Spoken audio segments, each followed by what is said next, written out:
గెలిపిస్తాం కేసీఆర్ నే. అంత వ్యతిరేకత ఎందుకు వచ్చింది అంటున్నా? ఏం చెప్పినా అని ఏం చేస్తలేదు, అన్ని బూడక మాటలు.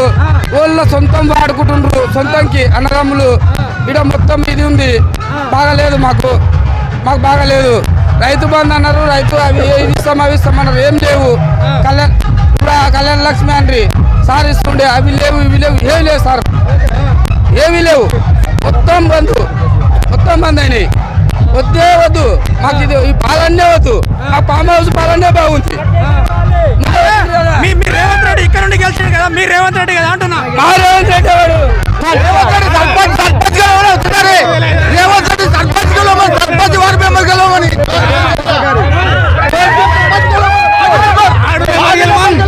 ఆడు మేమని గెలవనుకుంటాం వచ్చి ఏ ఊళ్ళైనా సరే, ఏ తడలేదు సరే వాడు మెంబర్ ఇట గెలవడు. ఇప్పుడు ఎలక్షన్లు వచ్చినాయంటే ఆయన భారతం పడతారు, మోసకారి అది.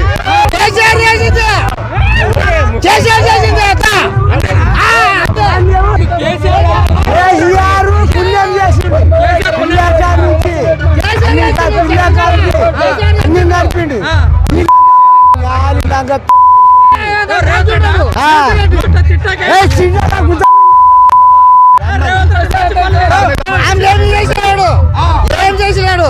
కేసీఆర్ పుణ్యంగా బతుకుతున్నాడు.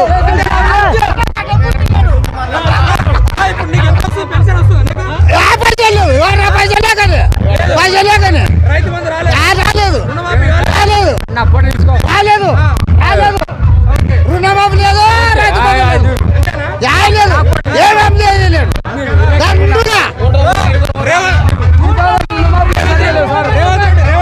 రేవంత్ రెడ్డి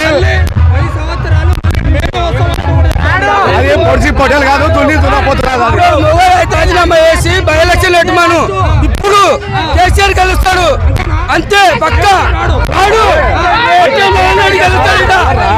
పట్నం నరేంద్ర రెడ్డి గెలుస్తాడు కేసీఆర్ మీద. పొడిచి పొట్టలు కాదు, తుండి తున్నపోతు కాదు. మా ఊరు అల్లుడు కాదు, మా ఊరు రేజికరంలో పుట్టినోడు కాదు. ఎక్కడి నుంచో వచ్చి బతకానికి వచ్చాడు కానీ మా నాది ఆటాడు అంటాడు. కాకపోతే మాకేం చేయలే. ఇప్పుడు బై ఎలక్షన్ పెట్టినా కూడా ఓడిపోతాడు. ఇప్పుడు రాజీనామా చేసి కొడంగల్ నుంచి మళ్ళీ లాడమను, కేటీఆర్ నిలబెడతాం బిడానా. కేటీఆర్ లేకపోతే నరేంద్ర రెడ్డి మీద గెలుమను, ఇప్పుడు మెజార్టీతో గెలుమను, నరేంద్ర రెడ్డి మీద గెలుమను. పెళ్లి చేసుకొని తులం బంగారం ఇస్తున్నాను కూడా చెప్పిండు. ఏది లేదు. షాది ముబారక్ పెళ్లి చేస్తే తులం బంగారం 1,00,000 రూపాయలు ఇస్తాను. ఏమంటాయి అవి?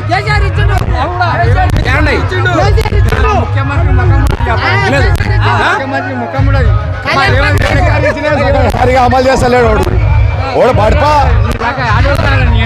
చెప్పని చేసిండు కేసీఆర్, చెప్పని పథకాలన్నీ చేసిండు. ఇది చెప్పిన అన్ని మోసం. లంగా, పెద్ద లంగలకు లంగా. 6 గ్యారెంటీలు అని చెప్పిండు కదా రేవంత్ రెడ్డి. 6 గ్యారెంటీ. మీ గ్రామాలకు ఏమే గ్యారెంటీ వచ్చినాయి? మాకేం గ్యారెంటీ లేదు. ఆడోళ్ళకి ఒకటి వచ్చింది, కలవాడుతుండ్రు, అది కలవాట పెట్టిండ్రు. గ్యాస్ అన్నారు, గ్యాస్ ఏమి వస్తలేదు. రైతు బంధు అన్నారు, రైతు అదే రుణమాఫీ అన్నారు, రుణమాఫీ ఎవరికి వాళ్ళకి చేసిండు. చారణ మందికి చేసిండు, బారణ మంది అట్లే ఉన్నారు. ఇప్పుడు మొన్న రైతు బంధు అని వచ్చి ఇక్కడికి వచ్చి మా వదికి వచ్చి అది పెట్టిపోయిండు. ఒక్కటే ఊరికి అది చంద్రవంశ ఒక్కటే ఆకలి ఉన్నాయంట. చంద్రవంశ ఇప్పుడు మా కోగి మండలంలో చంద్రవంశ ఒక్కటే ఉన్నాయంట. ఆ ఊరికి ఒకటే వేసిండు. మా కోగి మండలంలో ఏ ఊరు లేదు. మళ్ళీ రేవంత్ రెడ్డి గెలవాడు పక్క. పట్నం నరేంద్ర రెడ్డి గెలుస్తాడు. ఇక ఎవరు సరే, ఇప్పుడు సంవత్సరం వరకు ఏం పనులు చేయలేదు అనుకుందాం ఎగ్జాంపుల్. ఇంకా 4 సంవత్సరాలు ఉంది కదా, మరి చేస్తే చెయ్యడు, ఎప్పుడు చేయడు. చూసుకున్నారు రేవంత్ రెడ్డికి ఈడికే సమాధి కట్టినట్లే. ఇక మళ్ళీ రాడు, గెలవాడు, ఇక అయిపోయింది. మస్తు చూసిండు అతను, కానీ ఉద్దారకం చేసింది ఏం లేదు. అందరు తెలుసుకొని ఈ పాట కాడుకొచ్చారు.